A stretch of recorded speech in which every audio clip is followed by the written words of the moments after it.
أشهد أن لا إله إلا الله.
Early on the morning of September 11, 2001, 19 hijackers took control of 4 commercial airliners en route to the West Coast from Boston, Newark, and Washington, D.C.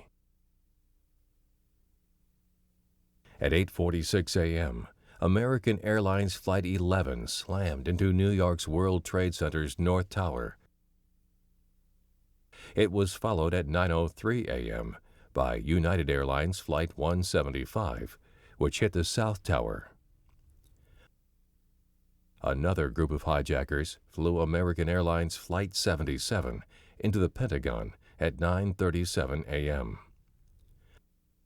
A fourth flight, United Airlines Flight 93, crashed near Shanksville, Pennsylvania at 10:03 a.m.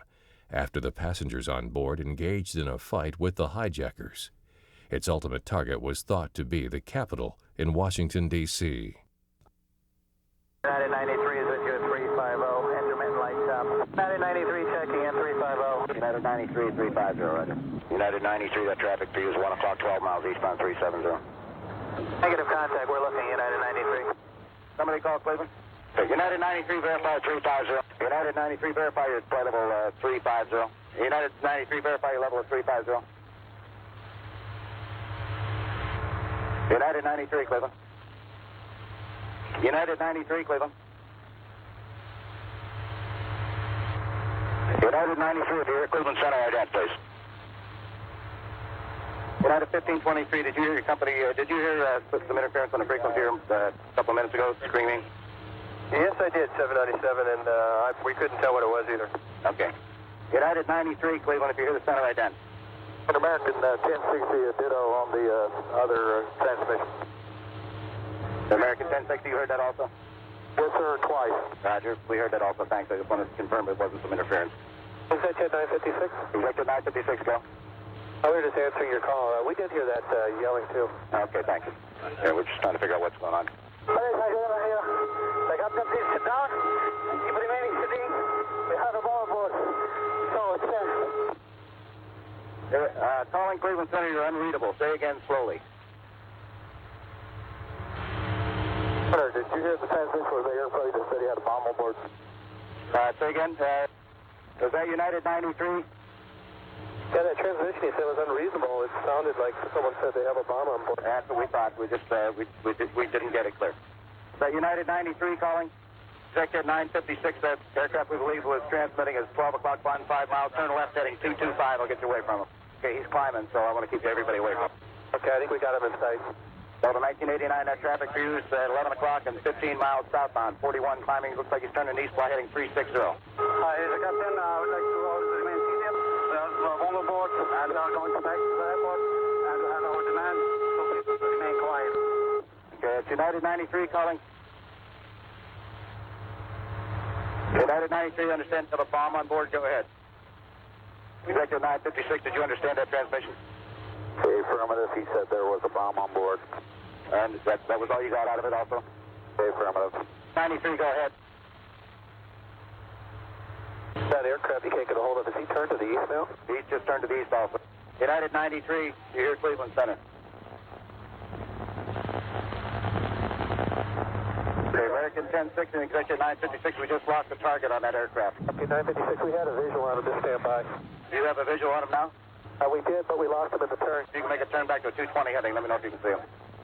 Yeah, he's still there. We got him for 956. You still there? Northwest of you, about 25 miles? Affirmative for 956. Executive 956, fighting 180. Hey, we're making a turn for 956. He appears to be heading right towards us. American 1060, do you see anybody northwest of you? Can you see back that far there? We're looking now, sir. Okay, United 93, Cleveland, do you still hear the center? United 93, do you still hear Cleveland? United 93, United 903, do you hear Cleveland? United 93, United 93, Cleveland. United 93, United 93, do you hear Cleveland Center? Do you see any activity on your right side, smoke or anything like that? Negative, we're searching. Yeah, we do have a smoke puff now at about, probably 2 o'clock. It appears to be just a dark cloud. On United Airlines Flight 93, black box recordings revealed that the crew and passengers attempted to seize control of the plane from the hijackers after learning through phone calls that similarly hijacked planes had been crashed into buildings earlier that morning. According to the transcript of Flight 93's recorder, one of the hijackers gave the order to roll the plane once it became evident that they would lose control of the plane to the passengers. 3 buildings in the World Trade Center complex collapsed due to structural failure on the day of the attack. When the North Tower collapsed, debris that fell on the nearby 7 World Trade Center building damaged it and initiated fires. These fires burned for hours and compromised the building's structural integrity, which led to the crumbling of the east penthouse at 5:20 p.m. and to the complete collapse of the building at 5:21 p.m. The attacks created widespread confusion among news organizations and air traffic controllers across the United States. All international civilian air traffic was banned from landing on U.S. soil for 3 days. The idea for the September 11 plot came from Khalid Sheikh Mohammed, who first presented the idea to Osama bin Laden in 1996. At that point, bin Laden and al-Qaeda were in a period of transition, having just relocated back to Afghanistan from Sudan. The 1998 African embassy bombings and bin Laden's 1998 fatwa marked a point of no return in bin Laden's war with the United States. As early as December 1998, the director of the Central Intelligence Counter-Terrorist Center reported to the president that al-Qaeda was preparing for attacks in the USA, including the training of personnel to hijack aircraft. In late 1998 or early 1999, bin Laden gave approval for Mohammed to go forward with organizing the attack. A series of meetings occurred in spring of 1999 involving Khalid Sheikh Mohammed, Osama bin Laden, and his deputy, Mohammed Atef. Mohammed provided operational support for the plot, including target selections and helping to arrange travel for the hijackers. Bin Laden overruled Mohammed's choice of possible targets, rejecting some potential targets such as the U.S. Bank Tower in Los Angeles because there was not enough time to prepare for such an operation. Bin Laden's primary role, however, was to provide leadership for the plot, along with financial support. He was also actively involved in selecting participants for the attack. Bin Laden initially selected Nawaf al-Hazmi and Khalid al-Midar, both experienced jihadists who fought in Bosnia. Hazmi and Midar arrived in the United States in mid-January 2000. In spring 2000, Hazmi and Midar took flying lessons in San Diego, California. Both spoke little English and did not do well with flying lessons. Eventually, they were relegated to the role of muscle for the hijackers. In late 1999, a group of men from Hamburg, Germany, arrived in Afghanistan, including Muhammad Atta, Marwan al-Shahi, Ziad Jarrah, and Ramzi bin al-Shabin. Bin Laden had personally selected these men for the attack. They were educated, could speak English, and had experience living in the West. New recruits were routinely screened for special skills. This practice allowed al-Qaeda leaders to also identify Hani Hajur, who already had a commercial pilot's license, as an additional participant.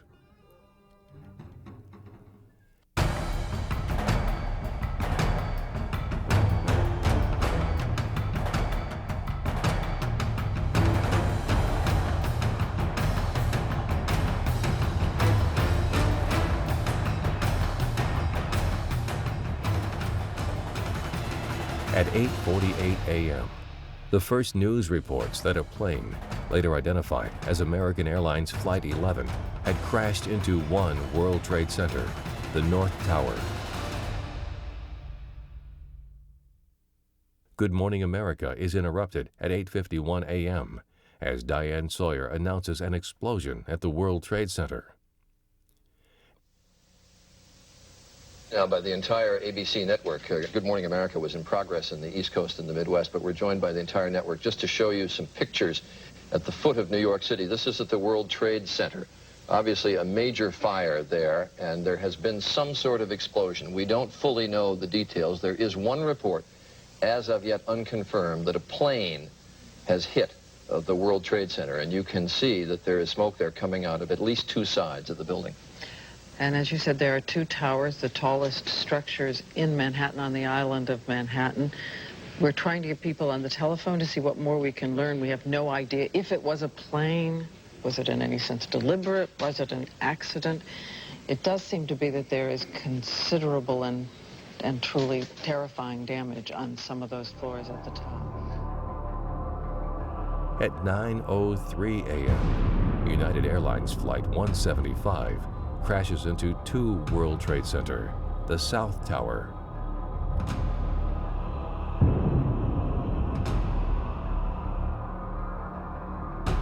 At 9:37 a.m., Flight 77 crashes into the western side of the Pentagon and starts a violent fire.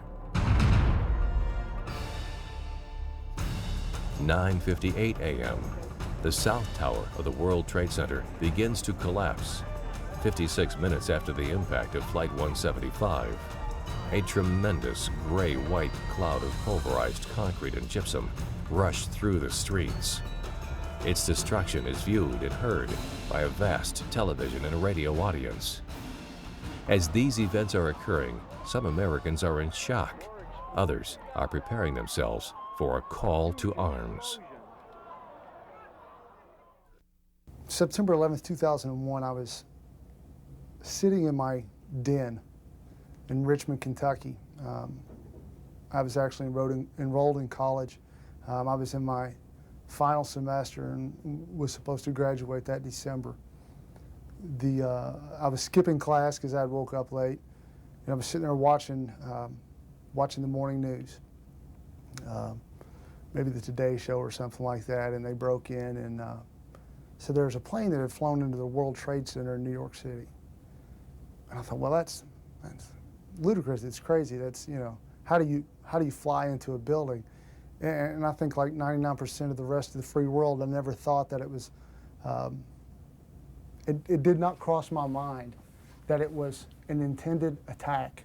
I thought that it was initially thought it was some kind of freak accident, that the plane had taken off, had lost power, lost capabilities, and it just a really bad day for, you know, the people that were there and the people that were on board. And I was actually in my co-op job when the first plane hit the towers, and I actually worked in airline finance. So that's a big deal because, you know, UPS is an airline. So, you know, my girlfriend, you know, wife now called, say, you know, a plane hit the World Trade Center. I'm like, you know, that's odd. You know, bad day for that pilot. You know, that's pretty weird. But then as soon as the second plane hit, that's when you knew, oh, yeah, we're under attack. This is definitely serious. You know, you could see it on the internet for a minute, and then the internet was down, the network was crashed.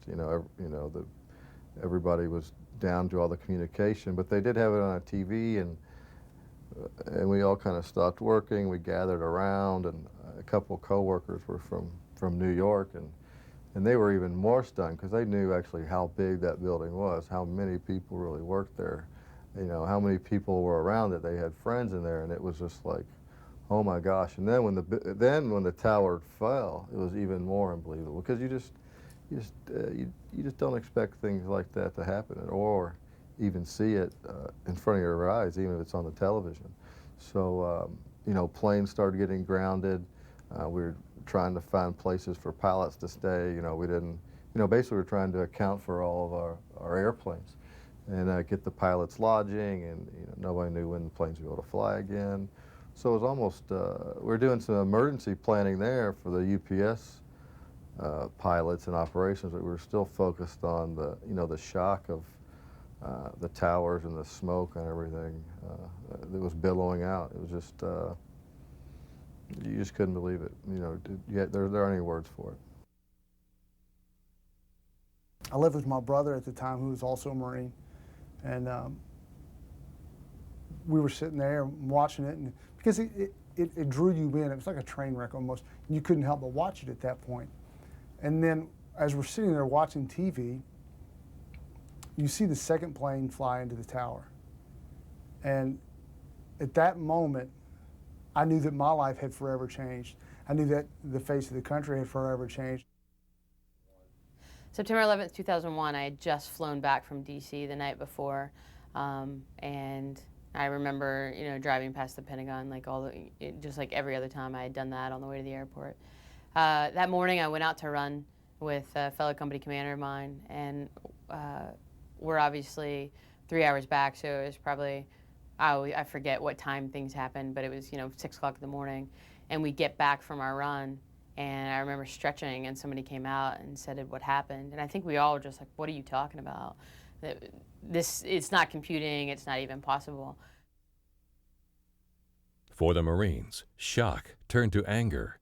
All across America, active duty and reservists began calling in, seeking the orders they knew were to follow.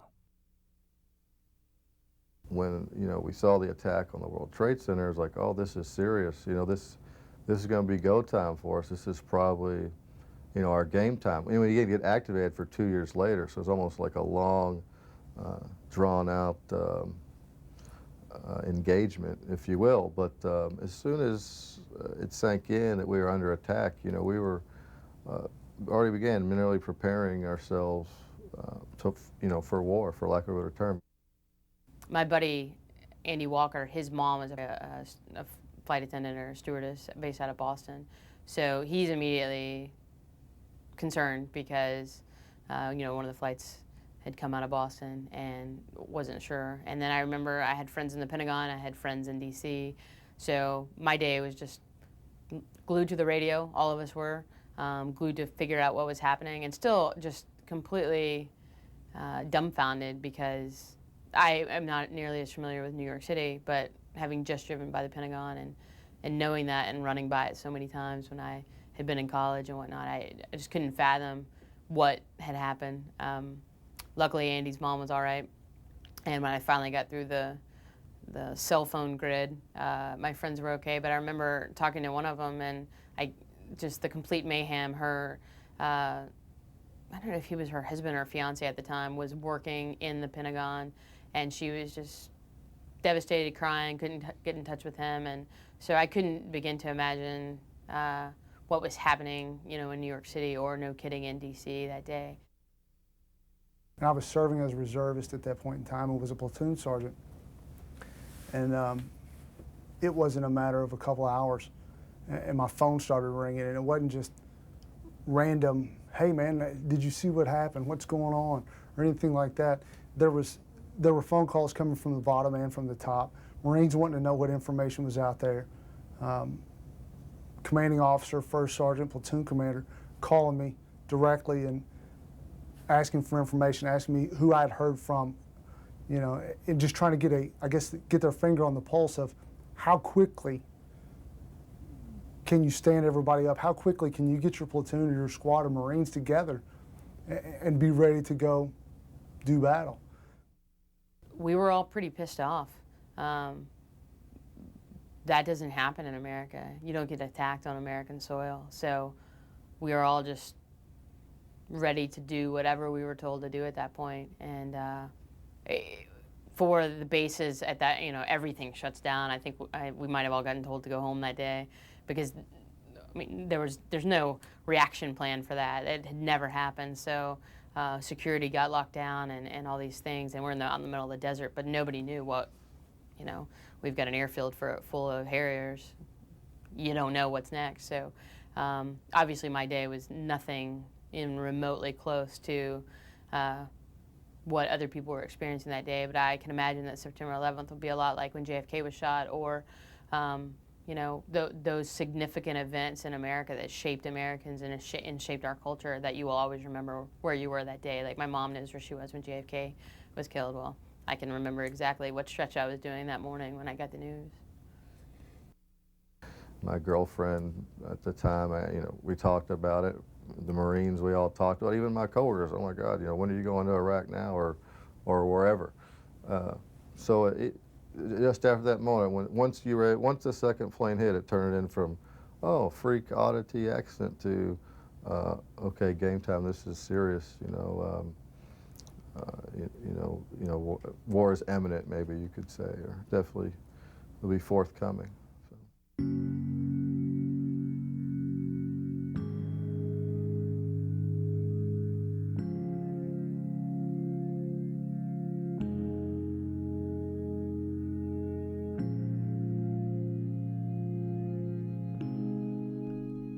The 9/11 attacks had immediate and overwhelming effects upon the American people. Many police officers and rescue workers elsewhere in the country took leaves of absence to travel to New York City to assist in the process of recovering bodies from the twisted remnants of the Twin Towers.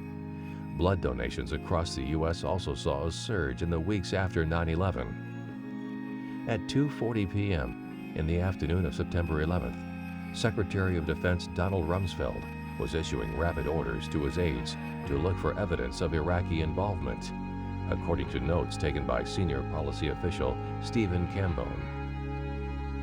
Best into fast, judge whether good enough hit SH.